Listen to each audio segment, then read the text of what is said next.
Assalamualaikum warahmatullahi wabarakatuh. Alhamdulillahirabbil alamin.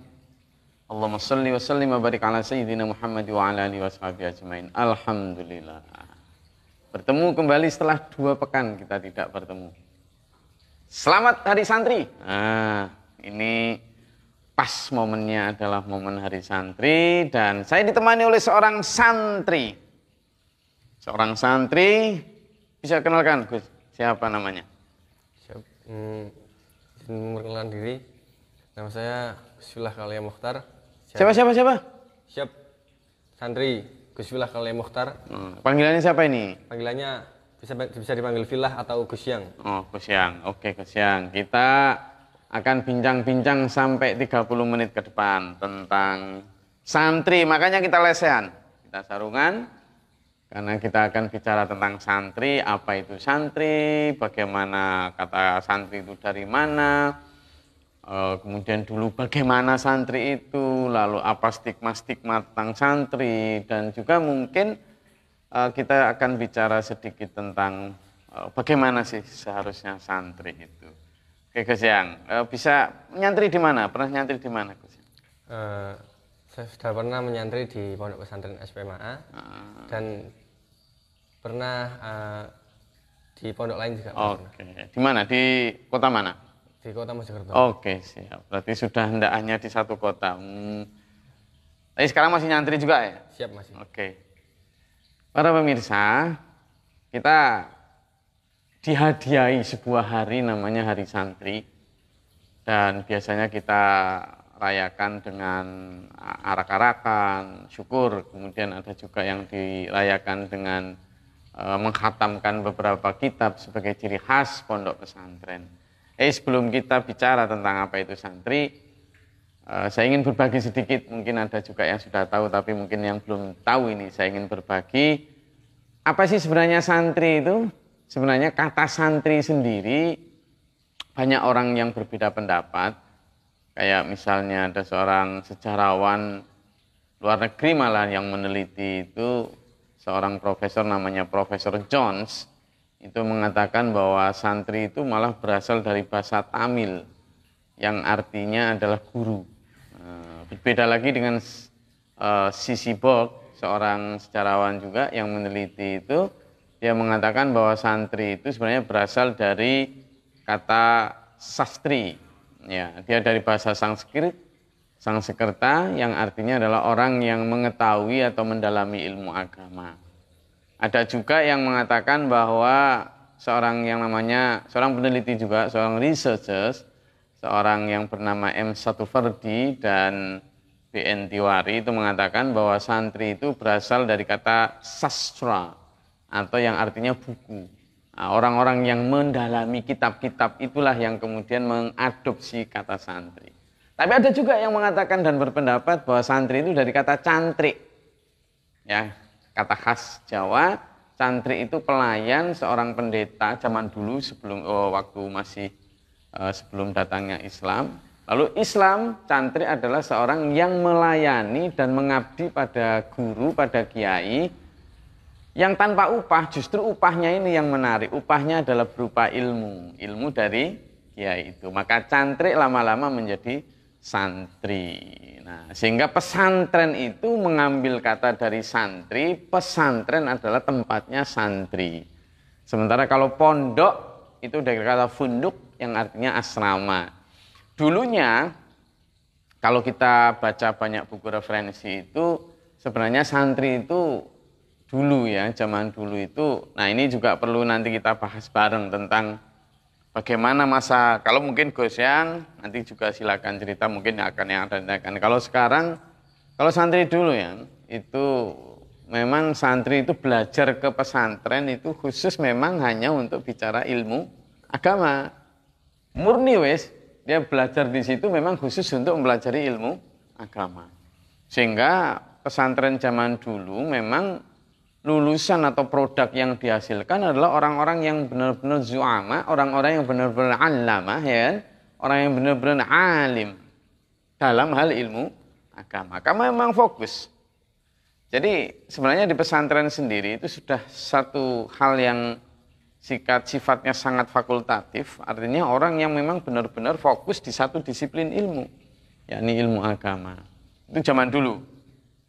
Yang kedua juga zaman dulu itu seluruh pondok itu tidak ada yang bayar, semuanya free of charge. Kenapa? Karena memang Pak Yai itu mata pencahariannya bukan dari santrinya, tetapi ya kadang punya sawah apa. Jadi dia mengajarkan ilmu itu benar-benar transfer of knowledge gitu. Jadi bagaimana mentransfer ilmu.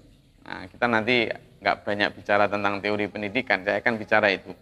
Sehingga Pak Yai itu benar-benar mentransfer ilmu. Intinya kiai santri itu benar-benar melu kiai, ngemper lah gitu, zaman dulu. Lalu yang ketiga juga konsep karomah dan ngalap barokah itu ada zaman dulu. Jadi para santri itu benar-benar mendapatkan ilmu dari Pak Yai itu benar-benar tidak hanya sekedar ilmu yang diajarkan lisan di buku, tetapi ada konsep berkah di mana konsep ta'alim muta'alim. Di sana ada itu hubungan proses belajar mengajar, kemudian proses interaksi antara kiai dan santri itu tidak hanya sekedar interaksi belajar mengajar, tetapi juga proses ada transfer berkah gitu. Nah, yang keempat juga zaman dulu memang para santri itu kebanyakan mandiri ya, masak dewe, nyuci dewe kayak gitu. Nah, sekarang memang masih ada yang seperti itu, tapi kebanyakan sekarang santri sudah ditambahi juga selain ilmu agama adalah ilmu-ilmu yang sifatnya skill, baik itu tentang skill bahasa, skill keterampilan lain, dan lain sebagainya. Yang kedua juga sekarang sudah memang Jer Basuki Mawabeo tidak bisa disalahkan juga. Ini tidak bicara salah benar ya, tetapi bicara tentang perbedaan saja. Bahwa zaman dulu masih free of charge, sekarang sudah tidak bisa. Kebanyakan sudah mulai bayar. Itu. Nah, meskipun ada sisi-sisi yang perlu dikritisi dari ada plusnya, ada minusnya. Kalau dulu masih ngemper di pinggir-pinggir rumah kiai gitu biasanya, sekarang sudah mulai berasrama.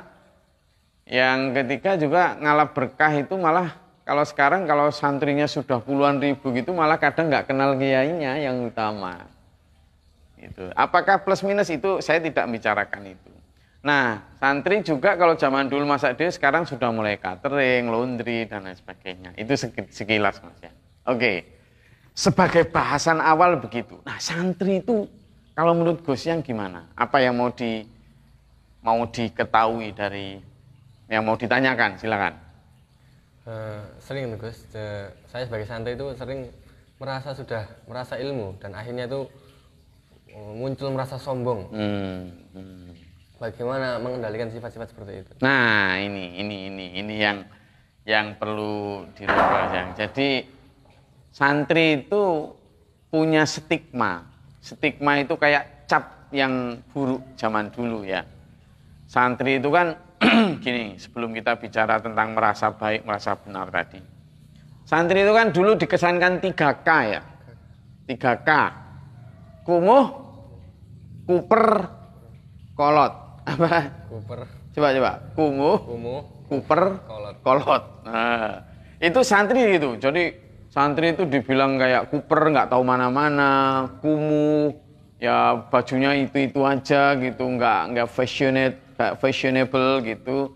Lalu dibilang kolot itu ya orangnya susah diajak sehingga itu. Nah, apakah benar seperti itu? Apakah ini hanya stigmatisasi atau label jelek saja kepada santri? Atau memang benar adanya? Ternyata enggak. Jadi ini yang harus kita rubah. Perasaan merasa banyak ilmu, lalu menyalahkan orang atau menganggap diri paling benar. Nah ini loh yang kemudian oknum-oknum yang berprinsip seperti ini yang kemudian muncul stigma santri itu menjadi kolot tadi itu gitu ya. Jadi kenapa dibilang begitu? Karena itu tadi. Karena sudah gitu dianggap merasa paling baik, merasa paling benar dan lain sebagainya. Tadi saya sudah ada 10 menit lebih ya. Oke. Berapa menit tadi saya lihat? Nah, nanti biar pas ini. Nah, kalimat orang menstempel kita para santri sebagai kolot, ini karena kita sendiri sebenarnya. Karena kita yang kadangkala karena sudah belajar agama lalu menganggap diri lain yang nggak belajar itu sebagai ini yang harus dirubah. Justru kita belajar agama itu harusnya meluaskan pandangan kita bahwa melihat agama ini sebagai tools untuk menolong, bukan untuk kemudian menganggap diri paling baik lalu ngolokkan orang. Nah ini hal yang dirubah. Jadi menurut saya ini kita luaskan bahwa ilmu kita hanyalah salah satu dari ilmu Allah. Bukan satu-satunya. Karena ilmu Allah luas. Gitu. Kita mungkin perlu juga belajar dari Albert Einstein. Kita mungkin perlu belajar juga dari ilmu-ilmu yang lain. Ada sosiologi, ada antropologi, ada matematik, ada fisika. Penting itu juga. Gitu. Tetapi memang yang paling fundamental, yang paling perlu kita pelajari di tingkat basic yang paling dalam adalah ilmu agama. Makanya ilmu agama menjadi tonggak yang penting. Setelah kita menguasai fondasi itu, maka ilmu-ilmu lain perlu kita pelajari sebagai komplement, sebagai suplemen. Itu. Nah, kumuh, kuper, kolot, ini harus dirubah. Dirubah menjadi apa? Pertama, dirubah menjadi outstanding. Jadi kalau bicara tentang kuper, ya kuper kurang pergaulan, atau ini harus dirubah itu. Pertama, kita harus berpikir tentang bahwa santri itu harus outstanding. Apa? Melampaui target-target yang misalnya santri, orang mengatakan, alah santri paling bisa nih itu tok gitu. Alah santri paling bisa nih ngaji. Oh jangan, no. Santri itu enggak hanya ngaji, santri itu ya bisa menjadi pemberdaya masyarakat, santri itu juga bisa menjadi relawan bencana, santri itu juga bisa menjadi itu. Jadi outstanding harus ilmunya pun outstanding. Yang kedua, jadi harus kalau tadi 3K, kumuh, kuper, kolot, harus diubah menjadi 3O. Pertama outstanding. Nah, jadi outstanding itu melampaui ekspektasi atau melampaui harapan. Jadi kalau orang ngucap cuma segini, oh ternyata kita melampaui. Baik dari sisi ilmu, karya, peran, dan sebagainya. Yang kedua adalah open-minded. Nah, ini open-minded. Yang kedua adalah open-minded. Yang dimaksud open-minded itu adalah pikiran yang terbuka. Bukan pikiran yang kolot. Pikiran yang benar-benar out of, yang ketiga nanti. Open-minded itu mau membuka diri terhadap masukan, terhadap perbedaan, terhadap kita sangat menghargai perbedaan. Maka dari open-minded ini muncullah kita itu sebagai apa? Sebagai orang yang rahmatan lil alamin. Betul. Kita sebagai manusia yang bisa membumikan toleransi. Itu. Nah, yang ketiga adalah out of box. Jadi berpikir kita, sudut pandang kita itu selalu sudut pandang yang luas. Yang tidak berpikir terkotak, yang tidak katak dalam tempurung. Misalnya kita diajarin tentang perbedaan mazhab, kita diajarin tentang banyak itu. Jadi ikhtilaf di dalam perbedaan pendapat, nggak apa-apa. Maksudnya apa? Bukan nggak apa-apa itu membenarkan perbedaan atau apa, tetapi kita menghargai perbedaan. Nah kalau sudah begitu Gus, yang nanti ketika melihat ada orang yang ilmunya beda dengan kita atau kurang dari kita nggak merasa sombong. Gitu. Yang lain, Wi, silakan. Emang di kalangan santri itu kan sering gitu, kita waktu pulang ya yang dikatakan dulu tadi kuper ya, itu cara menanggapinya atau mengembalikan kepada tetangga atau itu gimana? Nah gini, jadi gimana cara buktikan, prove it. Jadi 3K dirubah jadi 3O tadi. Kita nggak bisa hanya dengan ngomong, tapi dengan tindakan. Makanya ini tantangan ini gini ya. Tantangan kita inilah sudah di era 4.0. Di era kita ini sudah era yang digital, era yang sudah tidak lagi ibaratnya gitu, udah nggak pakai kabel itu, udah nggak lelet lagi, tapi era yang lompatan-lompatan, kuantum-kuantum yang harus cepat. Nah, ini juga menuntut kita untuk cepat. Maka begini ya, kitab itu penting, tapi lebih penting lagi pengamalan kitab. Jadi kita pelajar mau hafal Quran, mau memahami kitab ini, kitab itu penting. Tapi justru lebih penting lagi adalah how to implement, bagaimana mengamalkan supaya kita ini menjadi manusia yang qaulan wa amalan. Karena apa? A'udzubillahi minasyaitonirrajim. Ya ayyuhalladzina amanu lima taquluna ma la taf'alun. Wahai orang-orang beriman, kenapa kamu mengatakan apa yang tidak kamu amalkan? Gitu kan. Kabura maqtan indallah an taqulu ma la taf'alun. Murka besar di sisi Allah untuk orang yang hanya ngomong tapi tidak melaksanakan. Nah, supaya kita ini tidak kena antemenkan tanggakan, buktikan bahwa itu, buktikan bahwa sampean memang mampu. Yang kedua, jadi kitab itu penting, tapi lebih penting lagi pengamalan. Kita itu diibaratkan di dalam salah satu ayat itu, orang yang memahami kitab tapi tidak mengamalkan kitab. Dalam surat Al-Jum'ah itu disebutkan seperti khimar atau keledai yang dimuati dengan kitab-kitab yang tebal.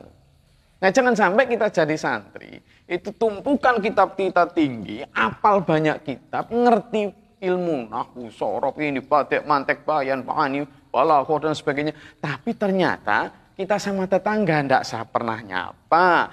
Kita ada orang kelaparan, ya kita kenyang sendiri. Ini bukan santri, gitu loh. Karena santri itu pada dasarnya adalah long learning journey atau apa? Pendidikan yang perjalanannya panjang. Jadi long life education, pendidikan sampai mati. Makanya tolabul ilmi sampai apa? Minal mahdi ilal lahdi. Dari gendongan ibu sampai mati. Jadi menjadi santri itu tidak hanya ketika di pondok pesantren, tapi menjadi santri itu adalah sampai mati. Makanya apa yang kita pelajari? Kita belajarnya bukan hanya tentang kitab, kita belajarnya yang dimaksud adalah iqra. Apa yang pertama? Iqra. Apa? Bacalah. Bacalah apa? Apa yang perlu dibaca? Bismi rabbikal ladzi khalaq. Jadi yang dibaca itu tidak hanya tentang huruf-huruf, tapi iqra bismi rabbikal ladzi. Iqra bismi adanya. Kita disuruh membaca asma Allah. Asma Allah itu apa? Apa? Fenomena alam. Melihat bendungan jebol. Dulu Pak Guru Mohtar, guru kami, ketika melihat bendungan jebol, itu nanti mengancam apa? Tanaman yang mau panen, langsung santri diajak, ayo dijebol itu sebagian dari dinding musola itu untuk menutup yang dam jebol tadi agar enggak jebol. Itu namanya iqra. Nah, ini nanti masyarakat insya Allah akan ini sendiri. Yang ketiga, baca huruf itu penting, tapi lebih penting lagi baca keadaan. Baca huruf Arab, huruf ini penting, tapi lebih penting lagi membaca keadaan. Karena ketika Rasulullah Muhammad SAW dipeluk oleh malaikat Jibril, iqra, bacalah. Jawabnya Nabi, ma'ana biqari'in, saya nggak bisa baca. Sampai 3 kali, kalau iqra bismi rabbikal ladzi. Jadi disuruh membacanya itu membaca semesta ini. Gitu. Nah, sehingga fenomena akhirnya ilmunya itu bukan hanya ilmu pinter baca tulis, tapi ilmu hikmah. Nah, nanti kita akan bahas di lain kesempatan. Lalu yang kedua juga kemandirian.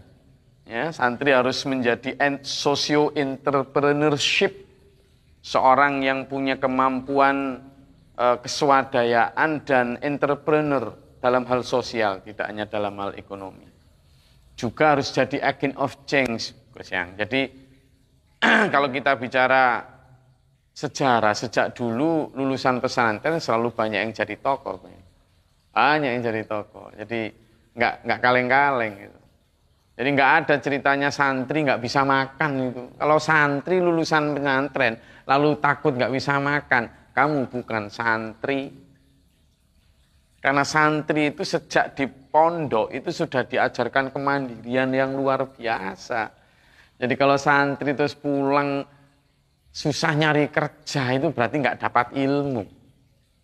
Gitu loh. Ada satu penelitian. Penelitian itu mengatakan faktor sukses itu 80% ditentukan mental. Faktor sukses. 20% ditentukan oleh skill. Jadi 80% mental, 20% skill. Artinya kita ini sebenarnya sebagai santri itu punya modal 80% untuk sukses. Kenapa? Karena yang digembleng di pesantren itu adalah mental. Makanya abi saya, ya, Abi Mohtar, mendirikan pesantren dengan nama Sumber Pendidikan Mental Agama Allah. Jadi yang digembleng dulu adalah mental. Pendidikannya fokus pada mental. Nanti kalau mentalnya sudah oke, tinggal ngasih 20% skill. Ya udah bisa ngembangkan sendiri. Jadi 20% skill ini sudah kayak jadi kail, nanti dia mancing sendiri. Kayak kunci, key of knowledge. Nah, nanti kuncinya ini sudah bisa membaca sendiri. Gitu. Jadi nggak ada ceritanya, santri nggak bisa makan. Makanya kalau ada tetangga gini-gini, ya buktikan, prove it. Gitu. Santri itu berdaya dan memberdayakan. Santri itu berdaya, jadi dia mandiri. Jadi mindset santri itu jangan dididik sumber daya. Sumber dana, tapi sumber daya. Paham? Jadi bukan sumber dana, tapi sumber daya. Sumber daya itu bisa network atau jaringan, bisa hal-hal yang sifatnya inovatif, macam-macam. Gitu. Nah, itu ya. Maka saya melihat ini yang harus kita setting sejak sekarang. Lagi? Apakah taklim mutaklim kepada kiai masih relevan pada zaman sekarang? Relevan maksudnya? Relevan. Jadi kalau kita bicara tentang taklim mutaklim, adab sopan santun, masih relevan. Apalagi untuk menjawab ketidak sinkronan atau ada apa ya, maksudnya sekarang ini kan orang sangat rindu akan bagaimana ada adab yang ditegakkan. Sebenarnya adab sopan santun itu bukan hanya adab orang kita di Indonesia, tetapi adalah bicara ini. Nah, tetapi gini ya, selain masih relevan, kita ini harus menjadi orang pertama, itu adalah bicara tentang good, best, and best of the best. Jadi bicara good itu adalah bicara bagus, sudah cukup. Bicara good adalah bicara bagus, bicara best adalah bicara terbaik, bicara terbaik. Tapi kita ini menjadi apa? Bukan hanya menjadi good saja, tapi terbaik. Lalu di atas terbaik itu ada best of the best. Nah, kita ini sampai di tingkat best of the best. Adab dan ilmu, kalau kita belajar di pesantren itu kan belajar ilmu. Tapi di atas ilmu itu adab. Maka kita harus mendahulukan adab. Ya. Orang bisa saja punya ilmu tinggi, tapi kalau nggak punya adab, dia tidak akan bisa menjadi the best of the best. Paling jadi good, good itu bagus. Tapi di atas good itu kan sebenarnya ada better, lebih bagus. Lalu di atas better ada best, terbagus. Dan ada lagi di atasnya best of the best. Nah, kita ini diminta untuk menjadi ahsan tadi. Ahsanu taqwim juga ahsanu amala, yang terbaik. Nah, kalau bicara yang terbaik, maka samanya harus dimiliki bukan hanya ilmu, tapi juga adab, tapi juga amal. Itu makanya kalau tingkatannya gini, kita inilah diminta untuk jadi kuntum khaira ummah, menjadi umat terbaik. Bagaimana menjadi umat terbaik? Harus menjadi khairun nas dulu. Bagaimana menjadi khairun nas? Harus menjadi khairut tilmid, santri yang terbaik. Maka zaman ketika masih nyantri, jadilah santri yang terbaik dalam hal kedisiplinan mengikuti aturan pesantren, dalam mengikuti Pak Yai dan lain sebagainya. Nanti ini akan tercermin ketika di masyarakat. Sampean diminta untuk menjadi khairun nas. Apa itu khairun nas? Manusia terbaik. Dan ingat, ciri manusia terbaik itu bukan yang paling pinter bacaannya, bukan yang karena hafal Qur'annya, kitabnya, bukan hanya itu. Itu penting, tapi bukan itu yang jadi core. Yang jadi core adalah khairun nas anfa'uhumun. Khairun nas, manusia terbaik itu adalah manusia yang bermanfaat untuk sesamanya. Jadi core dari pendidikan santri adalah apakah sampean bermanfaat untuk sesama atau enggak. Ilmu zaman segunung, mau lulusan timur, tengah, lulusan apapun. Tapi kalau ternyata di masyarakat enggak bermanfaat untuk sesama, sampean bukan santri. Gitu ya. Jadi khairun nas anfa'uhumun. Manusia terbaik adalah yang terbaik. Tetangga kurang makan, lu sampean yang terbaik itu adalah yang paling dahulu menyapa, yang paling dahulu menjenguk. Ada orang kelaparan, yang paling dahulu sampean ngasih bantuan. Ada jalan rusak, sampean yang paling dahulu menggerakkan masyarakat untuk memperbaiki. Itu khairun nas. Jadi yang paling bermanfaat. Setelah khairun nas, pertama menjadi murid terbaik, manusia terbaik, maka kumpulan manusia-manusia terbaik ini menjadi khairu ummah. Umat terbaik gitu loh. Nah, ke sana arahnya ya. Dari mulai hal kecil itu tadi. Sudah ada 30 menit? Hah? Oke, masih ada 5 menit ya. Apa lagi kira-kira? Unek-unek yang mau disampaikan. Apa? Tak apa-apa, sampaikan. Jadi atau dari penonton apa? Silakan.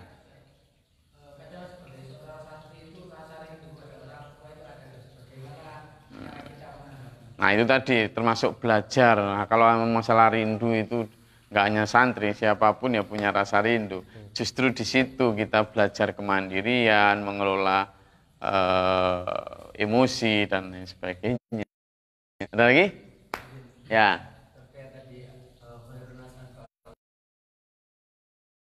Saya sebagai santri itu terhenti tidak melakukan itu karena takut ketika ingin bermanfaat kepada orang lain, takut ada omongan dari perhatian ada maunya. Gimana cara melawan? Anjing menggonggong kafilah berlalu. Jadi kalau ingin menjadi khairun nas, ingin menjadi manusia terbaik dengan cara berderma, bermanfaat untuk orang lain, lalu ada cibiran, mea, ini dan sebagainya. Ingat, kita itu sudah dikasih tahu Quran. Ketika kamu ingin menjadi khairu ummah, umat terbaik, dengan cara menjadi khairun nas, manusia terbaik, dengan cara menjadi khairut tilmid, menjadi santri terbaik, pasti itu ada godaan macam-macam. Disampaikan dalam Al-Quran, la tusma'unna adzan katsira. Kamu akan mendengar adzan itu kata-kata yang tidak menyenangkan hati. Katsir yang banyak. Kamu ingin jadi santri ketika di pesantren, yang rajin apa gitu, oh sok kan gitu. Ya udah enggak apa-apa, itu latihan kita untuk memberantas itu, maju terus, kafilah berlalu. Ketika balik di masyarakat, ketika kita ingin berbuat baik ini, nanti dipikir ini, ya sudah enggak apa-apa, jalan aja terus. Karena memang itu seni perjuangan kita. Ketika sampean jadi pemimpin pun begitu. Begitu sampean ingin menegakkan aturan, adil dan bijaksana semuanya, tantangan, enggak berhenti. Karena memang dunia ini ya penuh tantangan. Sudah itu ada tantangan tidak kerasan, ada tantangan gini. Nah, sehingga apa yang kita perlu pastikan bahwa santri itu adalah tadi saya sebut long life. Ya, long life learning. Jadi pembelajaran seumur hidup sampai mati. Jadi kita jangan merasa kalau nanti sudah pernah nyantri sekian puluh tahun lalu sudah pasti hebat, enggak bisa. Kita bahkan belum belajar, bisa jadi kita masih perlu belajar dari mbah-mbah tua yang kerjaannya cuma nyapu jalan. Kita jadi santri, jangan berdiri di menara gading. Waktunya santri menjawab tantangan umat. Ini closing statement saya. Wahai para santri dimanapun berada, sampean perlu menjadi relawan bencana. Wahai santri dimanapun berada, sampean perlu menjadi penggerak ekonomi dunia akhirat di kampung masing-masing. Wahai santri dimanapun berada, sampean perlu menjadi dosen, sampean perlu menjadi dokter, sampean perlu menjadi siapapun yang bermanfaat untuk masyarakat. Santri produknya tidak hanya ngajar ngaji, Tapi santri produknya adalah untuk mengamalkan apa isi kitab suci. Dan isi kitab suci itu adalah bicara tentang rahmatan lil alamin, bermanfaat tidak hanya umat Islam saja, tapi bermanfaat untuk seluruh alam. Yang namanya alam itu tidak hanya manusia, tetapi juga binatang, tetapi juga tumbuhan dan alam semesta ini. Karena kita adalah khalifatu fil ard. Nah itu, wahai santri dimanapun berada, bukalah pikiran, open minded, out of box. Jadilah orang yang outstanding. Jangan kuper, jangan kolot, apalagi kumuh. No way. Kita adalah santri-santri keren yang mampu memahami perbedaan, yang mampu melihat bahwa bisa jadi ada kebenaran lain di luar kebenaran kita. Sudah saatnya santri benar-benar menjadi agent of change. Sebelum menjadi agent of change orang lain, agent of change untuk diri sendiri. Sebelum reformasi diri lain, reformasi diri sendiri. Kita punya hari santri, tapi jadikan momentum itu sebagai hari di mana kita menunjukkan bahwa santri itu adalah yang terdepan dalam hal kebaikan. Sekali lagi, ujung dari kita ini, ilmu yang kita pelajari adalah ilmu manfaat. Karena kita mintanya kepada Allah, Rabbi zidni ilman nafi'ah. Ya Allah, tambailah ilmu untukku, ilmu yang nafi'ah, manfaat. Untuk apa kita hafal Quran? Untuk apa kita punya gelar MSI, SAG, SHI, apa saja, STB, LC, apa. Tapi kalau kita nggak manfaat untuk orang lain, itu nonsen. Bahkan kabura maqtan indallah. Murka besar di sisi Allah yang antaqulu ma la taf'alun. Orang yang hanya ngomong tapi tidak mengamalkan. Nah, ada yang bilang Jawanya itu pinter ngajar ora iso ngarkoni, sarung plekat didondomi pinter nasihat ora iso nglakoni. Doakan saya, mudah-mudahan saya terjauh dari sifat-sifat yang semacam itu. Goyang, ayo jadi santri yang komando. Nah, santri yang benar-benar bermanfaat untuk diri, keluarga, dan umat. Santri yang outstanding, santri yang out of box, santri yang open minded. Terima kasih. Dengan begitu insya Allah nanti kita akan menjadi katalisator kedamaian umat ini dan manfaat dunia sampai akhirat. Terima kasih. Itu kajian kita pada pekan ini. Mudah-mudahan bermanfaat dan berfaedah. Bila taufik wal hidayah.